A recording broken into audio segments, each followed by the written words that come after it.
Muito bem, nós estamos começando mais um HDL Podcast e é um privilégio ter você aqui conosco. Hoje nós vamos entrevistar uma das pessoas, para mim, mais relevantes no universo evangélico do Brasil e do mundo. Hoje nós vamos conversar com o Dr. Augustus Nicodemos, para mim, o maior expositor bíblico da nossa geração. Então, fique aí, porque logo depois da vinheta nós estaremos de volta. Muito bem, nós estamos recebendo aqui Dr. Augustus Nicodemos. Ele está lá na Flórida e ele vai bater um papo conosco hoje e tenho certeza de que muita coisa boa nós vamos receber da parte de Deus através do Dr. Augustus Nicodemos. Augusto, que alegria receber você, viu? Muito obrigado, Hernandes. Eu fico muito feliz pela oportunidade de estar aqui e, infelizmente, eu vou ter que começar desmentindo você. Você disse que eu sou o maior expositor. Eu acho que é o contrário. Eu acho que eu estou diante do maior expositor do Brasil, com certeza. Né? Não, você, graças a Deus, você é uma referência para mim. Sempre me perguntam qual é a sua maior referência de pregação expositiva. E eu, sem lisonja alguma, com todo entusiasmo, eu digo, para mim é você hoje, assim, aquele que eu posso olhar, ver, ouvir e aprender. Eu louvo muito a Deus pela sua vida, Augusto. Bom, fico muito feliz, você está morando agora em Orlando, é isso? Isso, estou aqui em Orlando, na Flórida, já faz 1 ano e 4 meses que nós nos mudamos para cá. Que coisa boa. E você pretende voltar para o Brasil? Acha que o seu ministério vai continuar por aí? Olha, eu não sei responder essa pergunta. Por enquanto, o plano é ficar pelo menos uns 3 ou 4 anos até que a igreja que eu estou servindo aqui, ela esteja fortalecida, estruturada, caminhando bem e, enfim, se expandindo. E quando eu sentir que meu trabalho aqui terminou, talvez eu volte lá para o meu Brasil. Por enquanto, a ideia é ir ficando, né? Ficando até Deus mostrar o contrário. Você faz muita falta aqui no Brasil. Eu sei que você é tão importante aí, ajudando aí o Samuel Vitalino, nosso amigo comum, nesse trabalho precioso de plantação e expansão da igreja aí na América, mas a sua presença aqui também é tão relevante, tão importante, e nós sentimos muito a sua falta aqui, viu? Hernandes, de fato, foi uma decisão difícil, viu? Foi uma decisão difícil, mas eu pensei assim, já dei 43 anos da minha vida como pastor no Brasil, então vamos dar oportunidade agora para a nova geração, não é? E eu vou servir o tempo que me resta num desafio que me rejuvenesceu, não é? A plantação de uma igreja brasileira aqui na Flórida, entre imigrantes. Hernandes, é outra coisa, é outro desafio, é outro contexto. Então, eu estou feliz que eu vim e estou grato a Deus pela oportunidade. Sinto falta aí do meu Brasil, mas graças a Deus que as mídias, né, a internet permite um contato mais frequente, né, e nossa presença acaba sendo em todo lugar através das mídias, não é? Então, é isso aí. O plano, por enquanto, é ir ficando. Ficar por aqui. Uma das coisas que me encanta no seu ministério, e Deus tem me dado a benção de experimentar isso também, é de ir embora os nossos cabelos brancos, mas poder falar às gerações mais jovens, ter acesso às gerações mais jovens. E graças também à questão das mídias sociais. Você é uma pessoa muito relevante nas mídias sociais, sempre usou com muita eficácia isso. Qual é a importância de um pastor que está começando o ministério ou já no meio da carreira, mas que ainda não se despertou para a importância do uso das mídias sociais para a proclamação do Evangelho? Olha, Hernandes, é quase que inconcebível que você tenha hoje um pastor que não faça uso dos recursos da tecnologia de comunicação, redes sociais, a mídia, a inteligência artificial, e, enfim, tantos outros recursos. Eu começo com uma observação só. Enquanto a gente precisa falar a essa nova geração. E essa nova geração, ela é toda plugada, toda antenada. Enquanto você está pregando, Os adolescentes estão lá no chat GPT fazendo pesquisa sobre as coisas que vocês estão dizendo, que nós estamos dizendo. Então, isso nos obriga a conhecer a ferramenta, usar a ferramenta, estar atualizado, porque a gente vai estar dizendo uma coisa e os membros da nossa igreja estão pesquisando e entrando aí nos recônditos da internet e às vezes sem critério nem nada, e aí fica feita a confusão, né? Então, eu acho que não tem retorno, é um caminho sem volta à presença da tecnologia e ela tem que ser usada. É um dom de Deus, acredito, como a imprensa foi, a imprensa de Gutenberg foi um dom de Deus, precedendo a reforma. Sem a descoberta da imprensa móvel, Lutero não teria conseguido levar suas ideias ao mundo todo. Hoje as redes sociais fazem o mesmo papel. Você, por exemplo, aqui onde eu vou, todo mundo conhece você. Todo mundo fala de você, diz que foi abençoado pelas suas pregações e tudo mais. Mas por quê? Porque você está na internet, você está usando as mídias sociais, você está presente e as pessoas ouvem.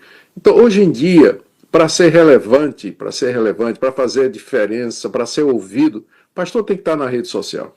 Senão ele vai ficar resumido àquele grupinho dos domingos, né, que frequenta a igreja e, enfim, ele pode até ter um bom conteúdo, e tem muitos pastores que têm sim, graças a Deus, né, pastores têm bom conteúdo, são pregadores, mas eles não têm inserção nas mídias, eles não conseguem ser ouvidos, o que é uma lástima, né, porque nós precisamos de vozes bíblicas e coerentes na mídia, diante do avanço do outro lado, né, a mídia é boa, no sentido, porque transmite coisa boa, mas também ela é usada por falso profeta, enfim. E o pastor tem que estar presente, tem que se inserir. Senão não dá. Eu tenho escutado Brasil afora, por onde caminho, de pessoas que dizem assim para mim, pastores que dizem assim para mim, nós recebemos tantos membros esse ano na igreja, e boa parte dessas pessoas que vieram porque ouviram Augusto, porque ouviram Hernandes, porque ouviram mensagens nas mídias sociais e tiveram um contato com o ensino bíblico relevante, fiel, e procuraram uma igreja. Então, só para dar esse retorno, né, de que Deus tem, pela sua graça, usado essas ferramentas para alcançar pessoas e para levar pessoas às igrejas que têm compromisso com as Escrituras. Fernando, você sabe quando isso ficou mais claro?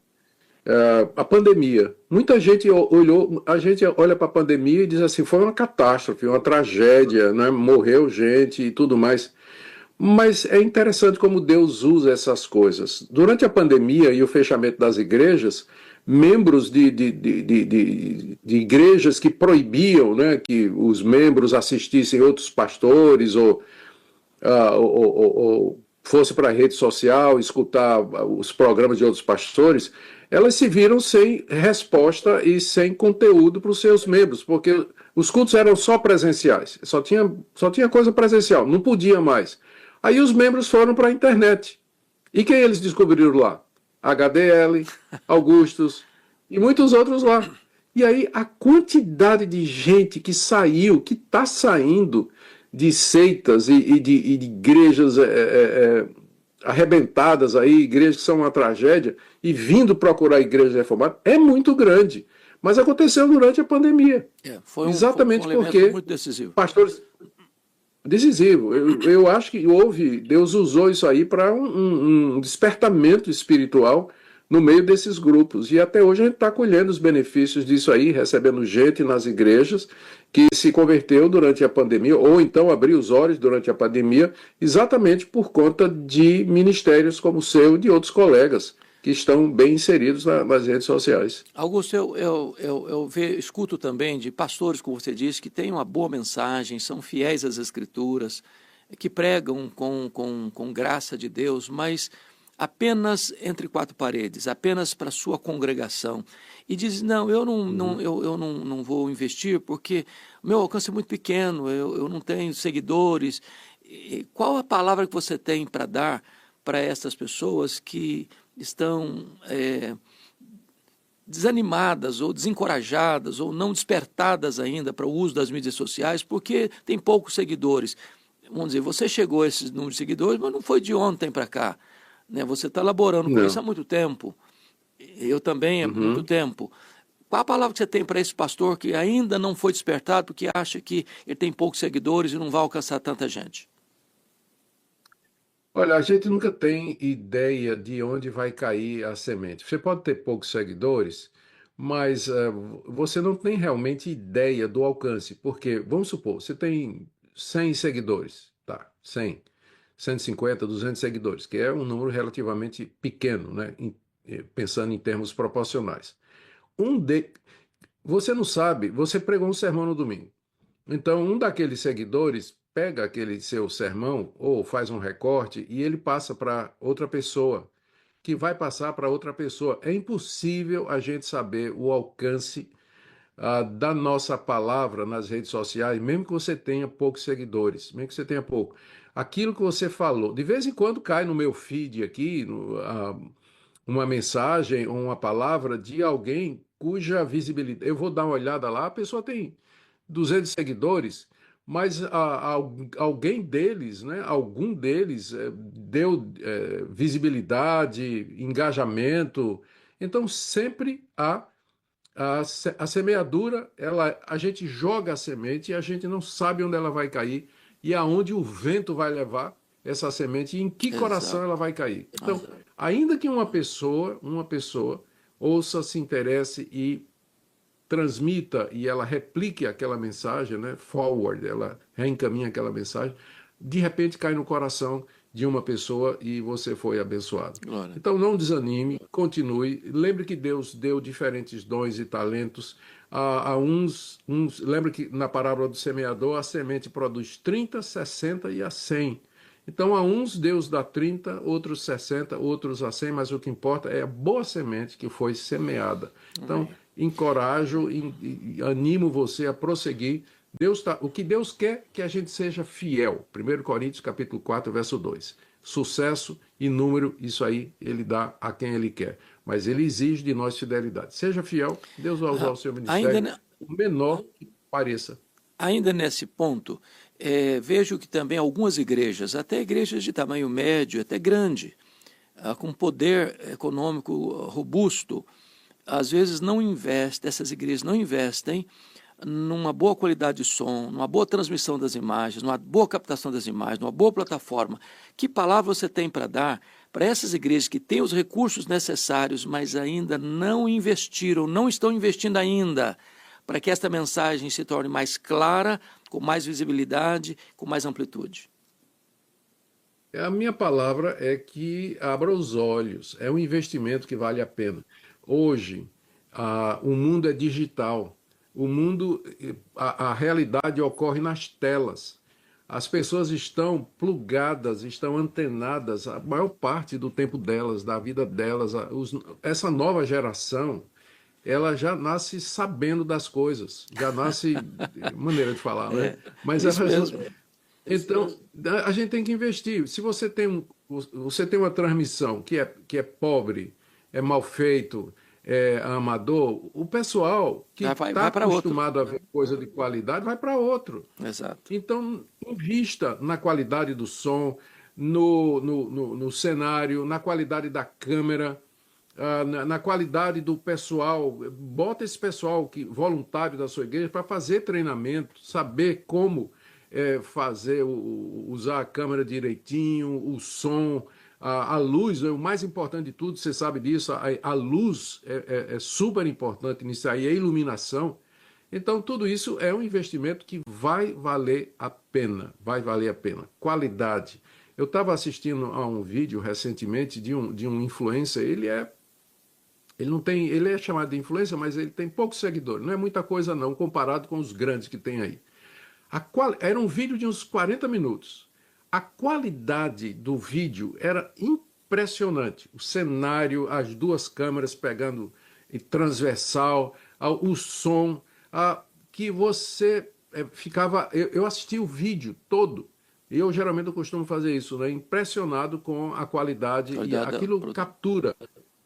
E de repente você pega aí um pastor que tem até alguma projeção, mas a qualidade. A gente começa a assistir e não aguenta assistir até o final. Muito... Às vezes a câmera está tão longe que você não vê o rosto da pessoa que está pregando. É. Augusto, Exatamente. olhando para um outro aspecto, você é um escritor muito relevante, tem obras extraordinárias, mormente na área de exposição bíblica. Quando é que você foi despertado para ser um pregador expositivo e qual é a importância da pregação expositiva para o crescimento saudável da igreja?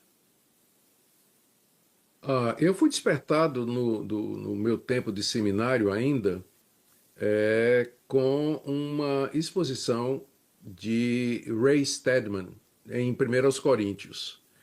E eu nunca tinha visto aquilo, nunca tinha visto aquilo. O livro era um comentário aos 1 Coríntios e ele fazia uma exposição sistemática, organizada de cada capítulo do livro de Coríntios. E o livro não era grosso, não, era um livro fininho assim. Eu fiquei muito impressionado com aquilo ali. Foi quando eu conheci Russell Shedd, Dr. Russell Shedd. O Shedd ia para o púlpito e ele levava o texto grego, né? Ele devia saber o português de cabeça, mas ele levava o texto grego e expunha o significado das palavras, fazia uma espécie de uma análise sintática do texto, né? Uma análise de discurso ali do texto, dizendo o significado, o que é que Paulo queria dizer com aquilo, e enfim, ele gostava muito de pregar nas cartas paulinas, né? Então isso me despertou para a pregação expositiva.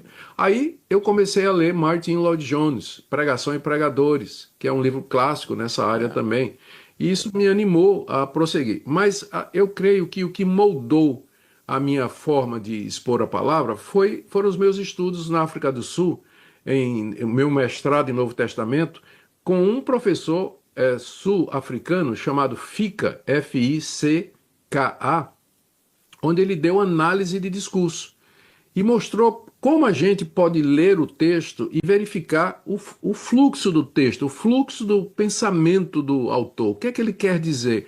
Qual a argumentação? O que é que ele está fazendo agora? Então, aquilo acabou moldando a minha maneira de ler a Escritura, interpretar a Escritura e preparar os sermões. Eu creio, como você também, porque você é um pregador expositivo e, graças a Deus, um excelente pregador expositivo, nós cremos que é o melhor método.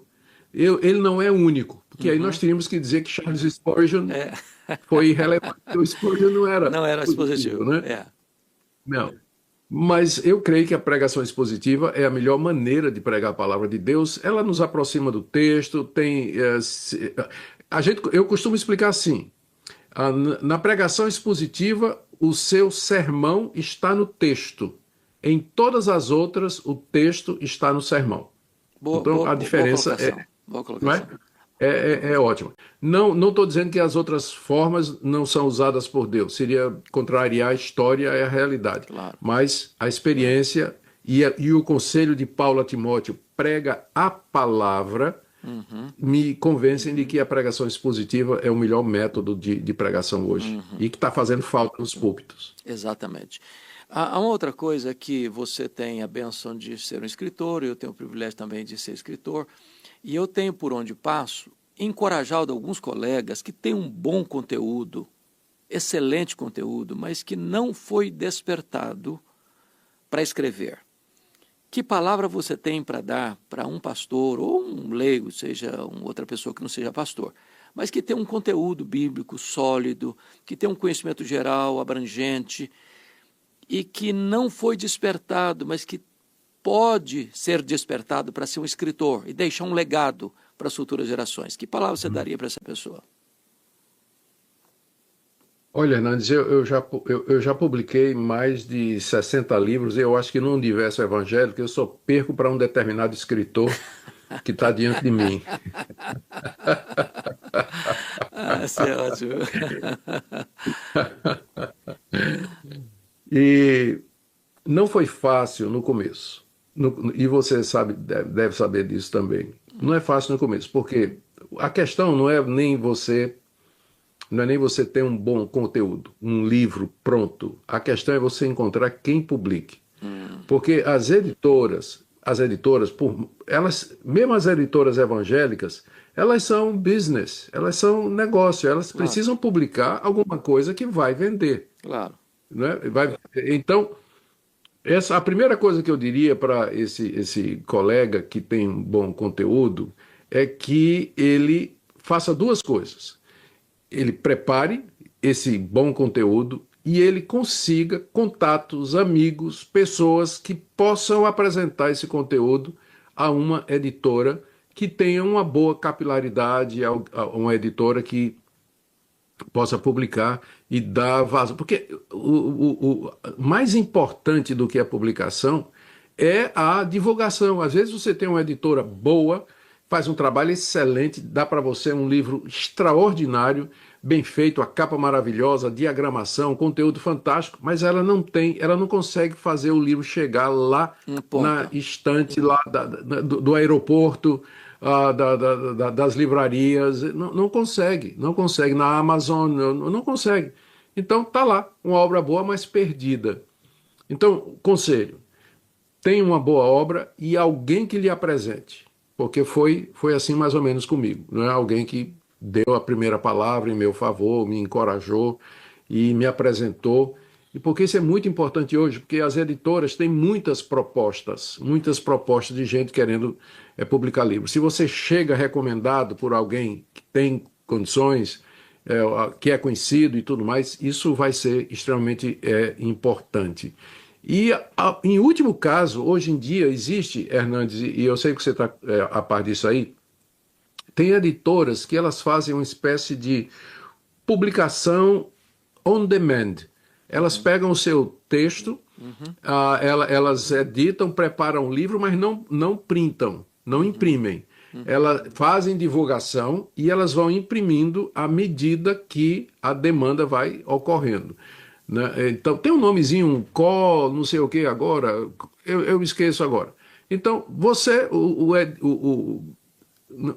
é melhor do que não publicar. Exato. Não é o ideal, mas é melhor do que não publicar. E por última análise, a última conselho que eu daria, primeiro é procurar uma boa editora com alguém que lhe recomende. Segundo, uma editora que faça esse tipo de publicação que sai mais em conta e que geralmente elas não recusam porque elas não têm nada a perder. Né? Não tem nada a perder. Exato. E a última coisa é você fazer uma publicação pessoal. Você bancar com os custos da sua publicação e você então investe. Veja como investimento. Aí você distribui, vende, mostra para pessoas influentes e tal, e de repente uma delas vai dizer, isso aí merece ser publicado numa editora grande e por aí vai. No meu caso, inclusive, Augusto, os 4 primeiros livros que escrevi, eu escrevi por conta própria. Eu, na verdade, nem procurei editora, achei que ninguém ia se interessar mesmo, então fiz por conta própria. Depois, então, começa o interesse, a busca, e hoje as editoras correm atrás de você, em vez de você ter que correr atrás das editoras. Então, obrigado, obrigado por esses conselhos. Mas vamos voltar a um outro ponto que você chegou a mencionar, que você fez mestrado na África do Sul. E você escreveu, acho que você que escreveu o livro Reavivamento na África do Sul, ou verdade, compilou aquele conteúdo. Fiz toda a compilação a partir de tapes e tudo mais. Eu quero lhe dizer que aquele livro foi um divisor de águas na minha vida e no meu ministério. Aquele livro caiu no meu coração numa época muito oportuna, em que a igreja brasileira estava com a sua atenção voltada para esse tema avivamento, reavivamento. Fizemos uma caravana e fomos à África do Sul. Passamos lá uns 10 dias na missão Quacis-Abanto. E foi muito, muito, muito marcante para a nossa vida. Então, a pergunta que eu faço a você é essa. Qual foi o impacto que o avivamento de Quacis-Abanto na África do Sul produziu no seu coração, na sua vida, no seu ministério? Veio, como você disse aí, veio no momento certo na minha vida. Porque eu estava decidido a seguir a carreira mais acadêmica dentro do meio evangélico. Sempre fui pastor, sempre tive coração pastoral, mas a minha pegada sempre foi mais na área acadêmica, pesquisa, estudo, produção, a teologia, tudo isso. Existe um risco, quando você entra por essa área, de você se tornar um ortodoxo frio, uma ortodoxia ou uma erudição que não é movida pela paixão pelas coisas de Deus. Eu acho que Deus permitiu isso, que eu conhecesse Quacis-Abanto, exatamente para evitar que isso acontecesse, que eu me tornasse um acadêmico, um teólogo de gabinete, com a cabeça desse tamanho de conhecimento, mas o coraçãozinho apertado, pequeno, sem paixão nenhuma por Deus. Então, estar lá, ver a grande obra de Deus, as conversões em massa, os sinais e prodígios que eu creio que eram verdadeiros, sim, e acontecendo de forma diferente dos curandeiros que a gente vê aí em determinadas igrejas, coisas espontâneas, eles nem oravam por isso, né? nem buscavam essas coisas que Deus estava fazendo lá. Você conhece a história? Então, aquilo abriu os meus olhos e me deu paixão. E tanto é que, voltando para o Brasil, a primeira coisa que eu fiz foi pegar o testemunho do Erle Steigen, o pastor que Deus usou para começar tudo aquilo, e colocar na forma de um livro, que foi publicado pela editora Knox, né, a atual editora Knox, que era do Paulo Anglada, né, que já está na glória. E distribuímos pelo Brasil todo. E também isso me levou a pregar muito sobre avivamento. Né? De falar que eu achava que era importante com Assis Abanto, porque mostrava o que é um verdadeiro avivamento, em contraste com avivamentos que não são avivamentos, mas são emoções e produto do desejo humano, que acontece por um fim de semana, depois volta tudo ao normal, então, enfim. Então foi uma bênção na minha vida. Eu agradeço a Deus pela oportunidade. Eu sabia da sua caravana, sim. Foi maravilhoso. Eu fiquei muito... Inclusive, uma das pessoas que nos acompanhou, ele era um promotor de justiça, já aposentado, um homem muito culto, um homem muito influente na sociedade capixaba, cuja família basicamente toda estava convertida, mas ele não. E ele teve a sua experiência de conversão lá em Coaces Abanto. Lá nesta visita, ele nos acompanhou e foi uma coisa muito linda o que Deus fez na vida dele. E passou os dias restantes da vida dele na presença de Deus, como membro da nossa igreja lá em Vitória, um homem de Deus, um homem muito precioso. A conversão dele aconteceu lá. Foi algo muito marcante. Coisa extraordinária. Muito marcante. Que bênção. Glória a Deus por isso. Bom, mas aproveitando ainda, Augusto, mais uma coisinha aqui. Você acompanha e conhece a igreja brasileira. Você vê hoje denominações que capitularam seu liberalismo, estão desidratando. Você vê outros grupos com mega templos, mas sem evangelho, sem mensagem da cruz, sem a mensagem da graça, sem a justificação pela fé, sem as mensagens das Escrituras. E você vê também igrejas que, como você disse, permanecem firmes na doutrina, mas com uma ortodoxia ossificada, às vezes sem paixão pelo evangelho. Como é que você vê essa realidade brasileira e que palavra você teria para dar para aqueles que estão nos assistindo, dos cuidados que devemos ter nesse quesito no Brasil e no mundo? Olha, Hernandes, é muito boa a sua palavra e ela, por outro lado, é uma resposta que não é fácil, né? Não é fácil para a gente dar. Eu parto da promessa de Cristo, que disse que ele vai edificar a igreja dele sobre aquela verdade declarada de Pedro, que ele é o Cristo, o Filho do Deus vivo, e que as portas do inferno não prevaleceriam contra ela. Então, eu creio na igreja, é o credo apostólico, né? Creio em Deus Pai, creio em Deus Filho, creio no Espírito, creio na Santa Igreja Universal. Universal aí não é a Universal do Edir Macedo, mas a igreja que está no universo todo, né? E a católica aí não é a romana. Então, eu creio na igreja. Deus sempre vai ter um povo que o ame, que o adore e que seja discípulo do Senhor Jesus e que professe a verdadeira fé e o verdadeiro evangelho. Só que hoje eu acho que esse povo ele está espalhado e a gente precisa ter essa noção que a Igreja de Cristo ela é maior do que a nossa realidade. E é isso que eu acho que está acontecendo. Tem muita intolerância entre pessoas que são genuínos irmãos e que brigam, se dilaceram por questões que a gente consideraria absolutamente secundárias. Então, a igreja verdadeira, ela está espalhada, ela é invisível, né? Na teologia diz que ela é una, mas, porque é uma só, mas ela é invisível, porque a gente não consegue exatamente ver todos eles juntos no mesmo lugar. Então, a gente precisa ter essa visão do reino, que ultrapasse as barreiras denominacionais e, naquilo que é secundário, ultrapasse e nos leve aos pontos centrais e nós temos verdadeira comunhão. Então, é essa a minha análise, que eu acho que os evangélicos, que são realmente evangélicos, infelizmente estão bem divididos, especialmente nas redes sociais, brigando entre si, e quebram a unidade externa da igreja, que Jesus disse, não é? Que nós seríamos conhecidos exatamente pela unidade, pela união, pelo amor que haveria entre nós. Então, Hernandes, eu vejo primeiro, com esperança, porque eu creio na palavra de Cristo, de que há uma igreja lá fora, ela está lá, mas também com tristeza por ver que aqueles que aparentemente são verdadeira igreja, digladiando-se, brigando entre si, e às vezes por questões que não são questões secundárias, né? Então, precisamos de amor, precisamos de visão e de uma catolicidade bíblica, porque é isso que a palavra católica quer dizer. Precisamos de uma catolicidade bíblica para poder caminhar juntos com irmãos que são de outras tradições, mas são irmãos em Cristo Jesus. Glória a Deus. O reino de Deus é maior do que a nossa denominação ou de qualquer outra denominação, né?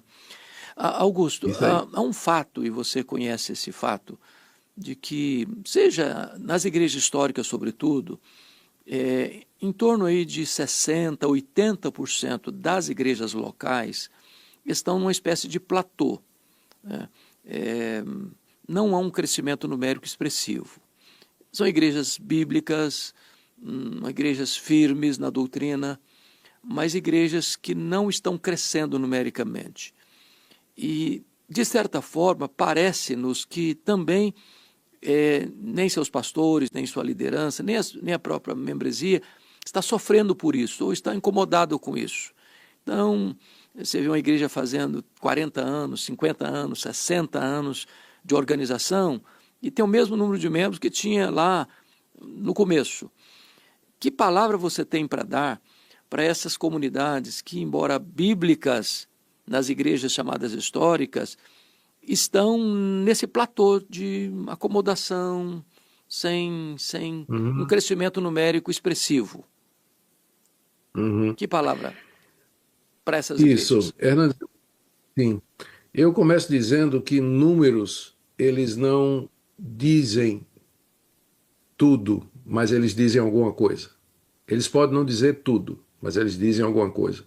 Então, por um lado, naturalmente, você sabe disso, a gente não vai julgar as coisas pelo número, mas nós não podemos desprezá-los.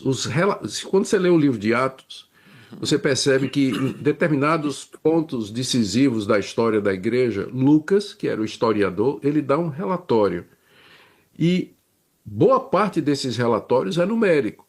3.000 almas, 5.000 almas. E aí, quando ele perde a conta, porque era muito, ele começa a dizer uma grande multidão, a grande quantidade de levitas, sacerdotes se convertindo. Multiplicando o número dos discípulos.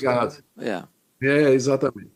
Então, números não dizem tudo, mas eles dizem alguma coisa. Se eles não dissessem nada, não haveria essa preocupação bíblica de registrar números nos relatórios em momentos cruciais da história da igreja.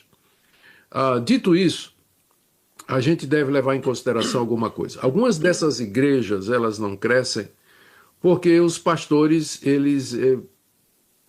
esses pastores, eles acham que ser pequeno é bom. Uma igreja pequena é fácil de pastorear, conhece todos os membros e não tem para que ser maior do que isso. Vamos ficar satisfeitos com isso aí. Não evangeliza, porque às vezes até uma igreja ela pode permanecer. Por exemplo, como é o nome do pastor? Esqueço aqui agora. Ele é muito conhecido. Ele tem uma igreja aqui em Washington. Rapaz, o nome está aqui na cabeça. Já ele chega. É a idade, viu, Hernandes? É o Mark Dever. A filosofia dele é o seguinte: a igreja dele, ele estabeleceu 800 membros como sendo o número ideal de membros para pastorear. Ideal. Então, como a igreja dele cresce, quando chega em 800 membros, ele divide. ele pega o excedente e começa um Nova núcleo e comunidade. começa uma outra igreja, nova igreja. Então, a igreja dele tem o mesmo número há 20 anos, mas ela se multiplicou, né? Deu origem a muitas outras igrejas. Então, eu não tenho problema se o pastor disser assim, eu quero que minha igreja seja de 200 membros, porque é o número que eu consigo pastorear, desde que Ele está cresça multiplicando. e ultrapassou esse número, multiplique, abre uma congregação, ponto de pregação e assim por diante. Muitos pastores têm medo da igreja crescer, Nancy. E olha, o Tim Keller tem um artigo muito interessante, não sei se você chegou a ver, onde ele fala de como a igreja tem que mudar a sua estrutura a partir do crescimento dos membros. Então, até 100 membros, o pastor conhece todo mundo, vai na casa de todo mundo, toma café com todo mundo, está disponível. Chegou em 250 membros, ele já não conhece todo mundo. Exato. E aí, ele, em vez de ter somente pastor, ele vai ter que ter uma equipe, ele vai ter que ter um outro pastor. Exato. E aí, além de ser pastor, ele passa a ser um manager, ele passa a ser um gerenciador. Ele vai dizer quais são as tarefas da equipe, vai ter que se profissionalizar. Chegou em 500 membros. Aí ele já vai ter que ter uma equipe pastoral, vai ter que ter uma equipe de som, vai ter que ter uma equipe para isso. Aí o trabalho dele já não é mais aquele trabalho no chão da fábrica, na Exato. casa das pessoas tomando café. Passou de 1.000 membros, ele trabalha só com um grupo pequeno de auxiliares que vão distribuir tarefas, que vão fazer as coisas. Ele se limita a pregar e tudo mais. Cada vez que há uma mudança dessa, você perde gente. Eu vi isso aqui, posso falar aqui. A igreja que eu estou trabalhando aqui começou há 3 anos atrás. E ela começou com 50 pessoas. Quando eu vim aqui, há 2 anos atrás, ela já tinha pulado para mais de 100. E depois, a última vez que eu tive aqui, já estava passando dos 300. Hoje, ela já está chegando na casa dos 500 e já não passou. A cada vez que isso aí, esse número dobrou e tudo mais, saíram pessoas da igreja insatisfeitas. A complexidade de administrar isso é maior. É verdade. Mas saíram pessoas da igreja dizendo: eu não consigo mais falar com o pastor, ele não vem mais tomar café na minha casa. Ele não vai, não é porque não queira. Ele diz: eu fiquei doente, ninguém foi me visitar. Não foi visitar porque você não disse, o pastor não tem condição de saber. E aí, muita gente, a cada crescimento, perdem-se alguns membros, chegam novos, mas perde-se alguns. Então, muitos pastores estão com medo de crescer, medo disso aí. Eles acham que melhor, que small is beautiful. Small is beautiful. Então, eles permanecem assim, ou tem, finalmente, né, já vou terminar esse ponto aqui, a razão de que não cresce porque quem dá o crescimento é o Espírito Santo de Deus. E o Espírito Santo de Deus, de alguma forma, vou usar um termo humano, né, não está tendo a liberdade de agir poderosamente na pregação e na vida dos membros. Falta oração, falta quebrantamento, tem pecado oculto, falta disciplina, precisa colocar a vida dos membros em ordem. O pastor não ora, não é um homem que busca a palavra de Deus, e tudo isso acaba refletindo. Não cresce mesmo. Na questão do crescimento. Cresce. Muito bom. Augusto, me permita um assunto sensível. Fala. Essa semana foi a óbito o Papa Francisco, o líder maior da Igreja Romana. E há muitos ruídos nas mídias sociais, sobretudo na questão escatológica, alguns mais assodados, né? Agora vai o último Papa, o último vai ser o último mesmo, e tal, e tal, e tal. Qual é a sua leitura dessa questão da morte do Papa atual, Francisco, e qual a sua visão do próximo que deve ser escolhido e que reverberação isso vai ter, não só no universo católico romano, mas no universo geral das nações, sobretudo no campo religioso? A Igreja Católica continua sendo uma influência muito grande no mundo. Ela continua sendo. Ela vem perdendo muita força, né? Vem perdendo muita força, membros, com o crescimento protestante no mundo todo, né? Ela vem, consequentemente, diminuindo. A Igreja Católica é muito forte nas redes sociais, você sabe disso. Eles têm uma presença muito marcante e atuante nas redes sociais. De vez em quando eu publico alguma coisa que mexe com os católicos, eles vão feito um enxame de abelhas lá no meu Twitter. lá no Instagram para questionar, falar e tudo mais, né? Mas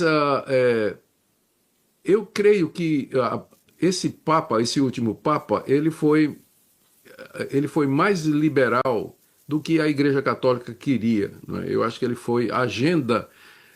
Ele era bem aberto para uma série de coisas, né? De vez em quando aparecia um escândalo e ele apoiando determinados movimentos e tudo mais. Eu tenho para mim que o próximo Papa ele vai ser mais conservador. Eu tenho a impressão, não é, que os cardeais não vão deixar que siga na mesma linha de Francisco, mas deve ser um Papa mais conservador. E eu acho que isso, sinceramente, eu acho que isso não vai trazer muita diferença ao que é que já está acontecendo. Ele é um líder, né, vai ser um líder importante, vai ser ouvido em muitas coisas. Eu creio que vai ser mais conservador, mas não vejo motivo para alarde da parte dos evangélicos, né? A Confissão de Fé de Westminster diz que o Papa é o anticristo. Algumas igrejas, aqui nos Estados Unidos, a maioria das igrejas presbiterianas já retiraram isso da Confissão de Fé, porque não creio que era isso não creio que isso expresse a verdade. Eu não creio que o Papa é o anticristo, eu creio que ele é uma expressão do anticristo. Isso eu creio, e eu estou dizendo isso com toda franqueza aqui, me desculpe aqui. Eu creio que ele é uma expressão do anticristo, mas não é o anticristo. Portanto, eu não creio que a morte dele, do Papa Francisco, e a eleição de um novo Papa, tenha escatologicamente qualquer significado em termos da vinda de Cristo, o final dos tempos, ou qualquer uma destas coisas. Porque além do Papa, tem muitos outros anticristos. Eu penso, por exemplo, nos falsos profetas que tem no meio evangélico, pastores da teologia da prosperidade, e que engana as igrejas, que engana os membros, se apropria, das finanças dos membros, fazem esquemas financeiros de pirâmide, de ganhar dinheiro com uma série de outras coisas. Agora, ontem mesmo eu estava conversando com uma pessoa que veio de uma igreja dessas, perdeu mais de $200 mil em investimento, em esquemas que essas igrejas... Para mim, um pastor desse é tão anticristo quanto o Papa ou qualquer outra coisa. Então, não vejo como escatologicamente relevante, se você entende o que eu estou dizendo. Não vejo como escatologicamente relevante. Tem muito sensacionalismo, sempre teve. Perfeito. Vai ser eleito o novo Papa, acho que vai ser mais conservador, mas vai ficar por isso mesmo. Perfeito. A outra coisa também sensível, a semana passada eu estava num podcast do Inteligência Limitada, você já esteve lá também, e uma das perguntas que me foi feita é qual a minha visão sobre o chamado, entre aspas, Ministério Profético Mirim, que está muito assim badalado no Brasil, sem citar nomes, mas qual a sua visão sobre essa questão de pregadores, que se dizem profetas, aí ainda na fase de puberdade, da adolescência, qual a sua visão sobre isso? Eu creio que a palavra de Deus ela nos dá algumas qualificações e requerimentos, Hernandes, que são necessários para que uma pessoa seja um ministro do Evangelho. Lá em 1 Timóteo capítulo 3, tem alguns requerimentos na ordem familiar, de ordem relacional, de ordem de caráter, que precisam ser respeitados, né? A própria palavra presbítero, que é o ofício básico de onde vem o pastor e os ministros da palavra, significa ancião, ou uma pessoa de experiência. Inclusive lá em 1 Timóteo 3 está dizendo que não pode ser neófito, não pode ser um novo convertido, não pode ser uma pessoa imatura. Fala de outras coisas como prudente, sábio, boa reputação. Então eu acho que é uma banalização da palavra de Deus, do ministério pastoral, colocar crianças. Eu me lembro só da profecia de Isaías. Lá o profeta Isaías, Deus se queixando através do profeta, dizendo: mulheres e crianças estão à frente do meu povo, sem nenhum preconceito aqui contra as mulheres, né, mas a questão da autoridade apenas. Mulheres e crianças estão à frente do meu povo, Deus se queixando lá no livro do profeta Isaías. Então eu olho para isso aí e eu tenho dificuldade em crer que isso aí é alguma coisa que vem da parte de Deus, porque seria contradizer a própria palavra de Deus. Quando Saulo de Tarso se converteu, Deus teve que mandar ele para a Arábia, passar 3 anos Três lá, anos. amadurecendo o pensamento dele antes de. Então a Bíblia está cheia de cuidados com o verdadeiro profeta, com aquele que fala a palavra de Deus. O E de obreiro repente a aprovado gente vê. precisa manejar bem a palavra da verdade, né? Então, eu sou muito cético e crítico desse tipo de coisa. Eu não creio que isso aí é coisa de Deus, não. Me perdoem, mas eu não creio. Não creio. Augusto, nós estamos vivendo uma agenda woke, uma agenda progressista no mundo todo. E parece-nos que essa onda está encurralando, de certa forma, a igreja e corre-se o risco amanhã de se aprovar leis que sejam contrárias a princípios cristãos que a igreja evangélica protestante defende com clareza. E correndo o risco, inclusive, dessas igrejas caírem na ilegalidade por pregar aquilo que a lei agora proíbe. Nesse cenário de avanço da pauta da esquerda ou dessa questão progressista, qual a sua visão do o que está pela frente, o que virá? E se vier, como reagir a essa situação?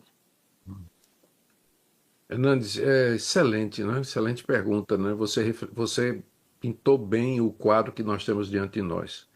Eu acho que a gente precisa se conscientizar que nós estamos vivendo uma bolha dentro da história muito privilegiada.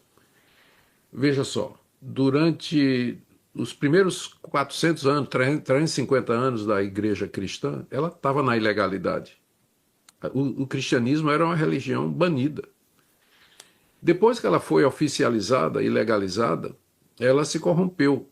Mas surgiram, durante a Idade Média, grupos fiéis que queriam reforma, que queriam voltar para o. Dentro do espírito da época da Idade Média, né? Claro, tinha muito erro, muita coisa, mas havia o desejo, havia a consciência de que era preciso voltar. Foram perseguidos esses grupos, foram perseguidos, foram mortos. Quando teve a reforma protestante, também. Os Né? valdenses, por exemplo, os valdenses desde Esse é um 1173. Isso aí. Eu não sabia nem a data, mas você tem uma memória top. Mas eu me lembrava dos valdenses, né, que passaram por isso aí também, e outros grupos que queriam fazer reforma e acabaram não dando absolutamente nada, foram perseguidos e mortos. Depois da reforma protestante, a mesma coisa aconteceu. Depois você vê o evangelho sendo substituído no norte da África pelo avanço do islamismo, e aí o cristianismo perseguido, o islamismo toma conta do que antes foram as terras bíblicas, e agora, em alguns lugares, é proibido a presença cristã. No Ocidente, por conta da reforma, nós experimentamos já há uns 300, 400 anos liberdade de consciência, de crença, de religião, de expressão, coisa que não é o normal da igreja cristã. Né? É por isso que eu disse, nós estamos vivendo uma bolha. O normal é a gente ser ilegal e perseguido. É isso que é o normal. É isso que Jesus A disse. igreja martírica. É exatamente. Esse é o padrão. Aqui no Ocidente, Deus, por motivos que só Ele sabe, nos poupou disso. Depois da Reforma Protestante, né? Mas eu falei 400 anos, mas é 500 anos, e Deus nos deu essa bolha. E essa bolha agora está se furando. Ela está acabando. Ela está acabando. E de que maneira? Não é através da guerra, mas através das guerras culturais, através de filosofias e ideologias que entraram na área de educação, arte, música, cultura, teologia, filosofia, e cada vez mais o cristianismo está sendo empurrado para fora da arena pública. A gente não tem mais espaço de fala em determinados assuntos, e a tendência, eu creio, é que isso vai prosseguir. E aí voltaremos para a normalidade, que é a igreja martírica. Sempre foi assim. Sereis Sempre. testemunhas, a Então, palavra testemunho exatamente sugere essa ideia. mártires. O Augusto, Exatamente. muito obrigado pelo seu tempo em estar aqui conosco, batendo esse papo. Eu tenho certeza de que as suas palavras vão reverberar no coração de tanta gente. Eu sei que você tem um tempo tão enxuto aí para fazer tanta coisa, e dedicar esse tempo aqui para nós foi um privilégio, uma honra. Gostaria agora de você ter um tempo aí de fazer suas considerações finais, você trazer a palavra que está no seu coração, o que você gostaria de passar para todos nós. Teremos toda a atenção de ouvir o que Deus tem para nos dizer através de você nessas considerações finais. Tá certo, obrigado, Hernandes. Para mim, a alegria é minha, né? Nós sempre estivemos juntos e trabalhando juntos, e estar outra vez com você, para mim, é uma alegria muito grande. Obrigado. E eu diria para os queridos que nos ouvem, que estão ouvindo esse podcast, que eu acredito que a maior falta que faz hoje, e que é a raiz de muitos males, é exatamente da Escritura, da palavra de Deus, ensinada, pregada. Uma igreja ensine a palavra de Deus. Siga nas redes sociais e na internet pastores que expõem a palavra de Deus, que pregam a palavra de Deus. Alimente sua alma. Hernandes, uma vez eu recebi um tweet de uma senhora que disse assim: meus 2 pregadores prediletos, Augusto Nicodemos e Edir Macedo. Você acredita num negócio desse? Olha a falta de discernimento, não é? Por quê? Porque não conhece a palavra, não conhece a doutrina, pensa que tudo é igual. Não é, não. Procure igreja bíblica, onde a palavra de Deus é ensinada, podcasts como esse, onde a palavra de Deus é claramente respeitada e seguida.